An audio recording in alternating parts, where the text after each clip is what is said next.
Gift পাইছি আজকে অনেকগুলো। কি কি গিফট পাইছি দেখাই আপনাদেরকে। এই যে এটা একটা কিউট বাগান বিলাসের সারা, দেখেন কত কিউট। এই এটা কি বলেছে তা, নয়নতারা। এই যে নয়নতারা দেখেন, এটা কত কিউট।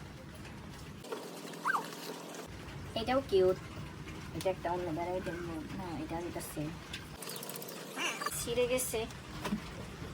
এটা এই কালারটা মনে হয় আমার মেয়ে বেশি ছিল। এইখানে একটা আসে, এখানে একটা। তো এই সারাগুলো আমাকে হচ্ছে যে আপনার একটা ছোট ভাই গিফট করছে আজকে। যেহেতু এগুলো হাইব্রিড, তার জন্য হচ্ছে যে এগুলোকে মোটেও বৃষ্টির পানিতে রাখা যাবে না। এগুলো আমি যেহেতু এখন বর্ষাকাল, আমি বৃষ্টির পানি না পাই এমন জায়গায় রাখবো এগুলো। আর এই গিফটগুলো হচ্ছে যে আমাকে দিছে হচ্ছে যে নাবিল ভাই। আমি নাবিল ভাইয়ের ফেসটা আমার ডিসক্রিপশন বক্সে হচ্ছে যে দিয়ে দেবো আজকের জন্য। Bye bye.